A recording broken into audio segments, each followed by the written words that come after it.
जय गुरुदेव। सभी साधकों का स्वागत है। और आज देखिए जो मैं आपके लिए एक साधना लेकर आया हूँ। और होली का पर्व आने वाला है, तो लगभग 3 या 4 मार्च की जो वह होली है। और आप जो है इस प्रकार की जो साधना साधक संपन्न कर लेते हैं, तो कहीं ना कहीं जो है बहुत ही महत्वपूर्ण दिन होते हैं। और इनमें ऐसी उच्च कोटि की जो साधना कर ले साधक, तो ये जो है सहायक बनती हैं शक्तियाँ उस साधक की, और उसे सफलता प्रदान करती हैं। जीवन के प्रत्येक क्षेत्र में पूर्णता प्रदान करने में सक्षम होती हैं, उसकी तंत्र बाधाओं को समाप्त करने में सक्षम होती हैं। और ऐसी ही शक्ति, एक महत्वपूर्ण शक्ति देखिए, षोडश योगिनी साधना।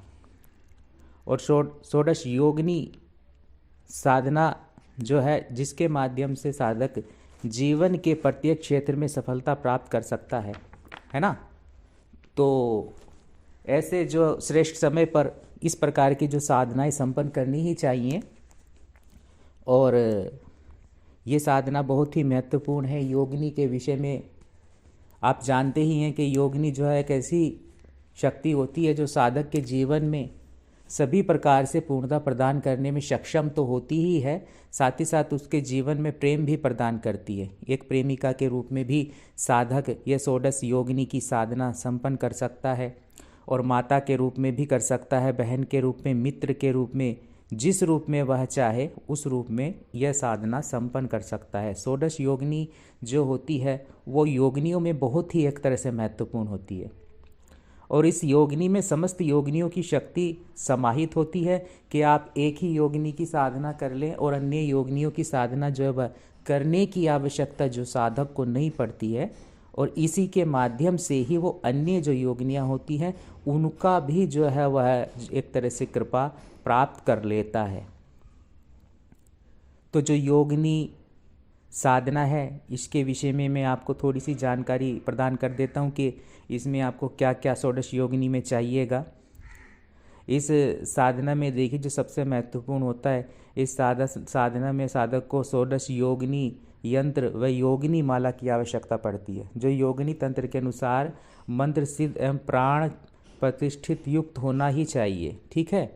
और इस साधना को होली पर्व या किसी भी सोमवार से प्रारंभ किया जा सकता है। ऐसा नहीं है कि आपको होली में ही शुरू कर सकते हैं या होली के टाइम पर ही, ये कभी भी आप सोमवार से शुरू कर सकते हैं। लेकिन क्या है कि होली के दिनों में ये ज़्यादा फलदायक होती है और जल्दी सिद्ध होती है ना। तो ये महत्वपूर्ण दिन होते हैं। और ये 11 दिवसीय साधना है। ठीक है। और 11 दिन की साधना है। रात्रि में 9 बजे के बाद स्नान कर स्वच्छ पीले वस्त्र धारण कर साधक को पीले आसन पर बैठना है, और सामने एक लकड़ी के बाजोट पर पीला रेशमी वस्त्र बिछाकर गुलाब की पंखड़ियों पर षोडश योगिनी यंत्र को स्थापित कर लेना है ना। और मानसिक गुरु पूजन कर गुरु मंत्र की 4 माला मंत्र जप करने के उपरांत गुरुदेव से इस साधना को संपन्न करने की आज्ञा व इसमें पूर्ण सफलता हेतु आशीर्वाद प्राप्त करना है। और फिर हाथ में जल लेकर साधना के प्रथम दिन संकल्प करना है। और नित्य संकल्प करने की आवश्यकता नहीं है आपको, है ना। एक ही बार संकल्प कर लेना है। और आध्यात्मिक जीवन में देखिए षोडश योगिनी की साधना को आपको संपन्न करना ही चाहिए, ताकि आपका आध्यात्मिक जीवन भी सफल हो, साथ साथ आपके भौतिक जीवन में भी सफलता प्राप्त कर सको आप। अन्य साधना में क्या होता है, इस प्रकार की जो साधना कर लेने के बाद में साधक महाविद्या जब साधना करता है उसमें भी जल्दी सफलता प्राप्त कर लेता है ना। तो ये सहायक शक्तियाँ होती हैं जो अपने साधक को गति प्रदान करती हैं, उसकी अड़चन बाधाओं को हटाती हैं उसके जीवन से। ठीक है ना। और तो यंत्र के समक्ष आपको बैठना है, योगिनी का ध्यान करते हुए यंत्र का पूजन कुमकुम अक्षत केसर पुष्प धूप दीप व नैवेद्य से करना है। फिर योगिनी माला से आपको षोडश योगिनी मंत्र का 4 माला मंत्र जप करना है।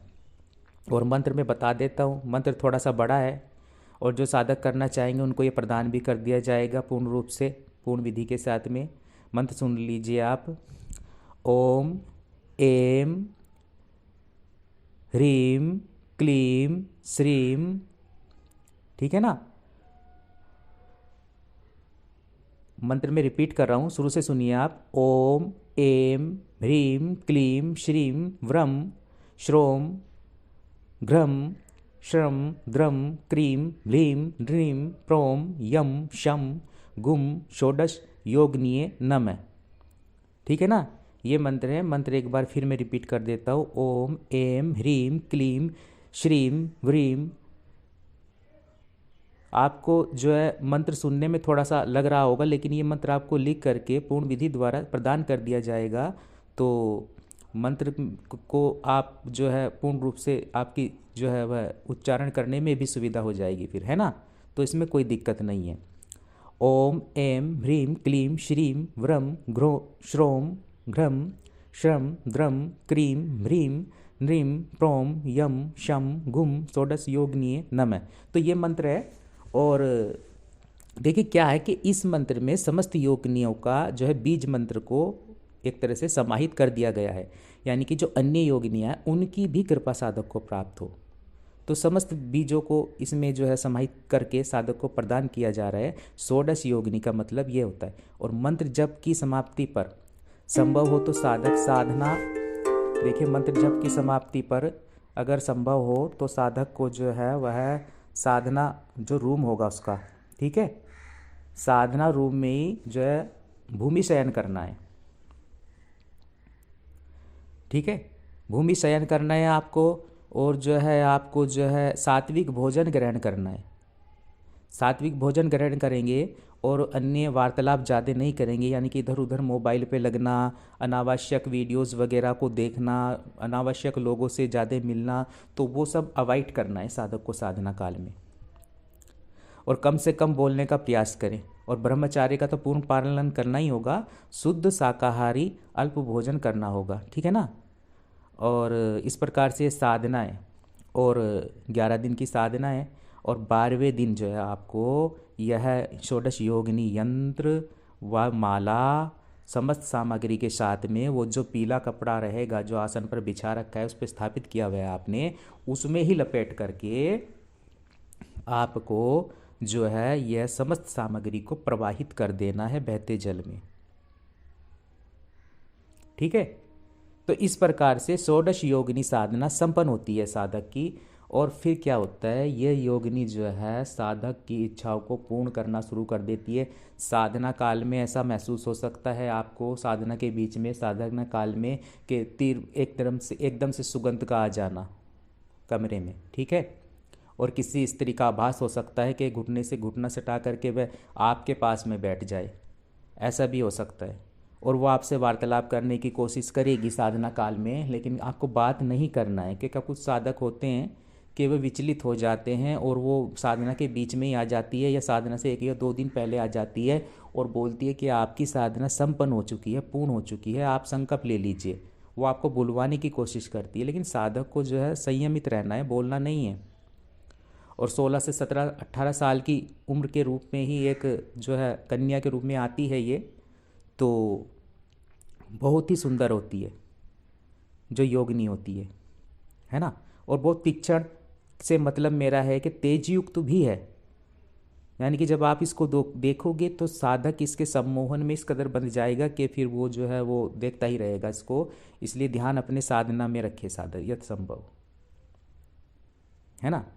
तो बहुत ही एक तरह से बहुत ही महत्वपूर्ण एक साधना है जो षोडश योगिनी होती है। और जो साधना में क्या करना है कि एक महत्वपूर्ण बात और है कि जब साधक साधना कर रहा हो तो आपके पास में आती है, कभी कभी बैठ जाती है आके, तो उसके लिए क्या करना है कि आपको अपने आसन के करीब ही, है ना, अपने आसन के पास समीप ही एक और आसन बिछा लेना है पीले कलर का ही। अगर वो आती है तो उस पर थोड़ी सी पुष्प की पंखुड़ियाँ भी डाल दे साधक। वो आती है तो उस पर आसन पर बैठ जाए। तो उसको आपको ये मानकर चलना है कि भैया क्या करते हैं, बहुत से साधक के साधना तो कर रहे होते हैं प्रत्यक्षीकरण की, लेकिन अगर एक बात बताइए वो शक्ति आती भी है, अप्रत्यक्ष रूप से भी निश्चित रूप से आती है वो, तो आपको वैसा जो है इंतजाम करके रखना है कि भैया आएगी तो ये समीप बैठेगी ही, आएगी तो आपके समीप बैठेगी ही, तो अपने ही समीप थोड़ा कुछ दूरी पर आप अपने से थोड़ा सा वह आसन को बिछा लेना है आपको। अगर आती है तो वहाँ बैठती है और 2 मालाएं रखनी है आपको पुष्पों की। अगर आती है लास्ट वाले दिन प्रत्यक्ष होती है तो फिर उसके गले में वह माला आप धारण करवा दें और दूसरी माला वह आपके गले में धारण करवा देती है और वचन हो जाते हैं आपके। और अगर किसी प्रकार से जो है वह प्रत्यक्षीकरण नहीं होता है किसी कारणवश, तो फिर इस अनुष्ठान को आप रिपीट कर सकते हो और 11 दिन का लेकर के आगे चल सकते हो। जो योगिनी की षोडश योगिनी की ये साधना है, इसको और आगे लेकर के चल सकते हो। तब आपको सामग्री को प्रवाहित नहीं करना चाहिए, है ना। और अगर प्रवाहित भी कर देते हैं तो निश्चित रूप से अप्रत्यक्ष रूप से जुड़ती है और सहायक बनती ही है ना। कि क्या होता है कि कुछ साधक सोचते हैं कि अनुष्ठान कर लिया है, कुछ प्रभाव हो नहीं रहा है, तो महसूस करें वो शक्ति पर विश्वास जो है रखना बहुत आवश्यक होता है जिसकी आप साधना कर रहे होते हैं। ऐसा नहीं होता कि कोई साधना कर लिया है तो उसका रिजल्ट नहीं निकलेगा। रिजल्ट निश्चित रूप से जीवन में आपके दृष्टिगोचर होना ही होना है। अगर वह साधना खंडित नहीं होती है, पूर्ण विधि पूर्वक आप वह साधना संपन्न कर लेते हो,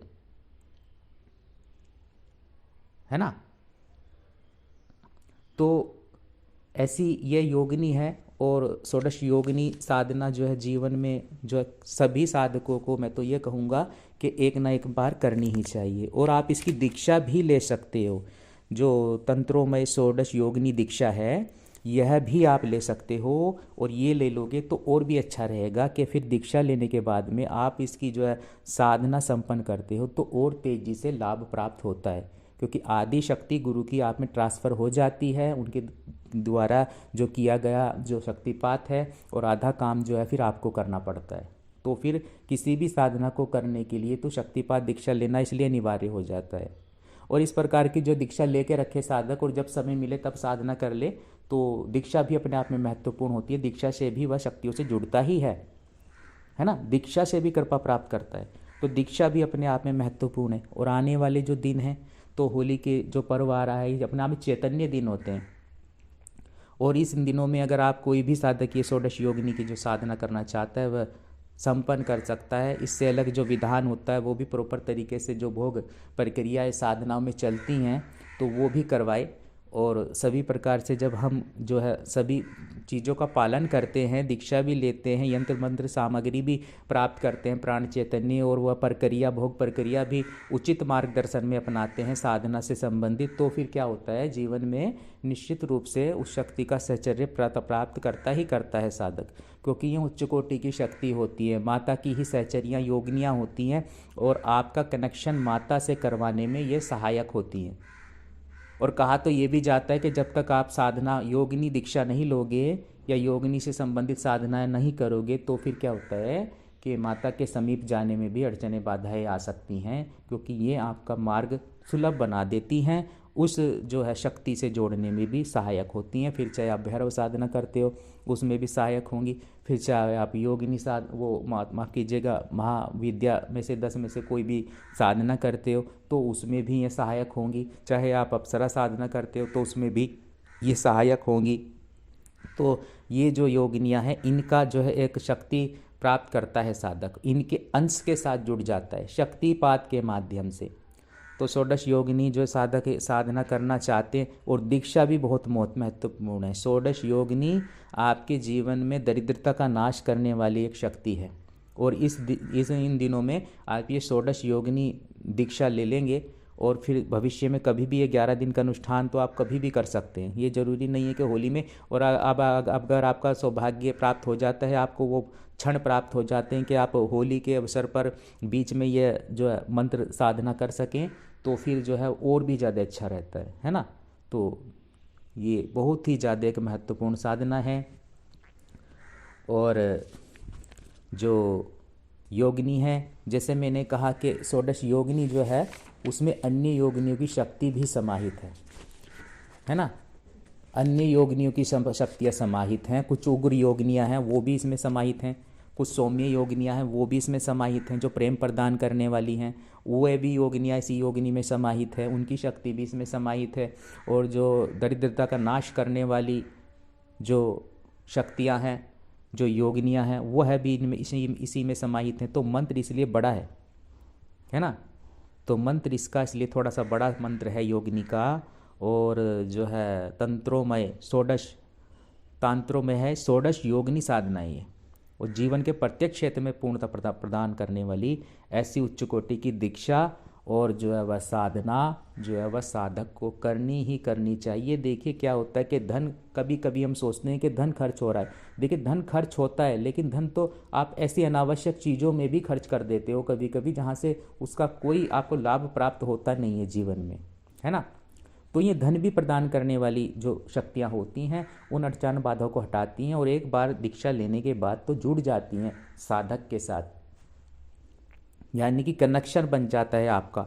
आप एक पात्रता प्राप्त कर लेते हो साधना करने की भी, साधना में बैठने की भी। और गुरु के द्वारा दिया गया शक्तिपात, और श्रेष्ठ गुरु जब शक्तिपात क्रिया पूर्ण जो है विधान पूर्वक करते हैं, ऐसी उच्च कोटि की साधना में अपने साधक को देते हैं, और तो फिर वह साधक का सौभाग्य ही होता है कि वह वो अर्जित कर रहा है, चाहे वह दीक्षा के माध्यम से कर रहा है, चाहे वह साधनाओं के माध्यम से कर रहा है। दीक्षा भी हर कोई नहीं लेता है। आजकल मैंने देखा है कि लोगों के पास पैसे भी हैं, पैसे वाले धन वाले भी बहुत लोग हैं, लेकिन वो क्या होते हैं, फिर वो दीक्षा लेना ही नहीं सोचते, दीक्षा नहीं ले पाते हैं। वो हर चीज़ ले लेंगे जीवन की, अपनी सुख सुविधाओं की, लेकिन जो एक महत्वपूर्ण जो शक्ति होती है, जो आपके आध्यात्मिक जीवन को भी पूर्णता प्रदान करने में सक्षम है, वह ऐसी शक्तियों से वंचित रह जाते हैं। वो वंचित रह जाते हैं 10 महाविद्या दीक्षा शक्तिपात लेने से, वो साधना करने से वंचित रह जाते हैं, वो वंचित रह जाते हैं वह ऐसी शक्तियों से संपर्क में आने से वंचित रह जाते हैं जो जीवन को परिवर्तित करती हैं, और जो है उनका साथ कभी छोड़ती नहीं हैं, और वो साथ में ऐसी ऐसी शक्तियों से जुड़ जाते हैं, ले जाते हैं अपने साथ में महत्वपूर्ण शक्तियों को जो अर्जित करते रहते हैं, है ना। वरना सब कुछ तो यहीं छूट जाता है, साथ तो कुछ नहीं जाता। लेकिन क्या हो, एक समझने वाली बात है कि आप क्या प्राप्त कर रहे हो, इसको भी समझना चाहिए, है ना, कि आपने क्या प्राप्त किया हुआ है उन ऊर्जाओं को, क्योंकि महत्वपूर्ण ऊर्जाएं हैं ये। अपने आप में वो ऊर्जाएं हैं जो आपका संबंध बड़ी शक्तियों से जोड़ने की सामर्थ्य रखती हैं, जो जगदम्बा से आपको जोड़ने का सामर्थ्य रखती है, जो महाकाली से आपका संबंध स्थापित करने की का सामर्थ्य रखती है। और फिर जब आप ऐसी ऐसी साधनाएं, उग्र साधनाएं भी करते हो, तो ये सहायक बनती है अपने साधक की, बिन बुलाई आपकी सुरक्षा में लग जाती है। और अगर साधक का सौभाग्य कि वह साधना काल में उसको प्रत्यक्षीकरण हो जाता है, क्योंकि किसी भी साधक के साथ कुछ भी घटित हो सकता है, जैसे हम कहते हैं, है ना, कभी कभी ऊर्जा ना उस कदर होने के उस लेवल की होने की वजह से थोड़ा विलंब प्रत्यक्षीकरण में जरूर हो जाता है। फिर क्या करना होता है, जैसे मैं कहता हूँ, निराश नहीं होना चाहिए, ना ही भटकना चाहिए।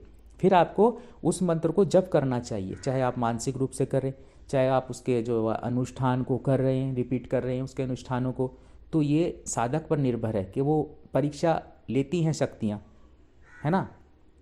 कोई भी शक्ति होगी वो परीक्षा लेगी, क्योंकि छोटी शक्ति नहीं होती हैं। और योगिनी तो अपने आप में एक उच्च कोटि की शक्ति है। देखिए योगिनी कोई अप्सरा और इन ये छोटी शक्तियों का तात्पर्य मेरा कहने से ये कि ये आपका आध्यात्मिक जो लेवल वो बढ़ा देती है। आध्यात्मिक जो एक यानी कि साधना में सफलता का ग्राफ वो हाई कर देती है, आपका शक्ति से कनेक्शन जोड़ने में सहायक हो जाती है। वैसे कोई भी शक्ति है, चाहे 10 महाविद्या है।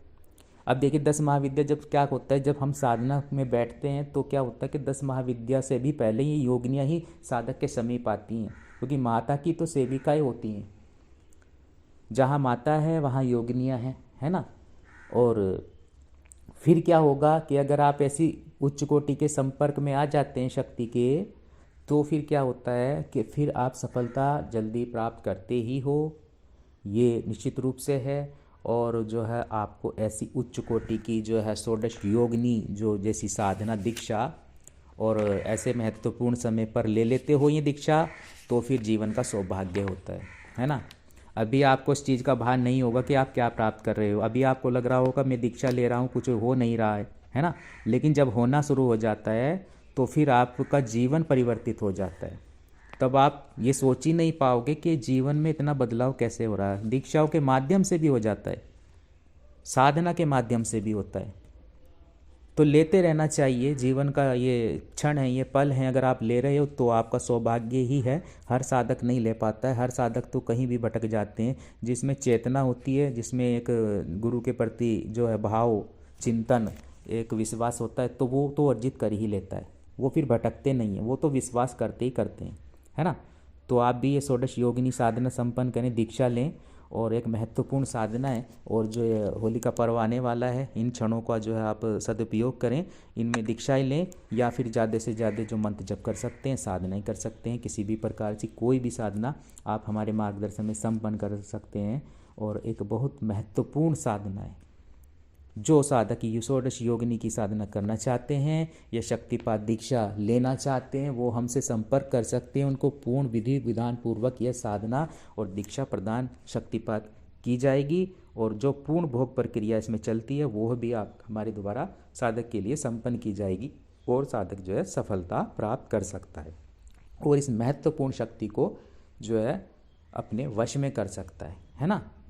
और उससे एक कनेक्शन स्थापित कर सकता है, वो सहायक बन सकती है उस साधक की, जीवन पर्यंत सहायक रहती है योगिनी। अपने साधक को जो है कष्ट में नहीं देखना चाहती, वह उसे पूर्णता प्रदान करती ही करती है। तो जय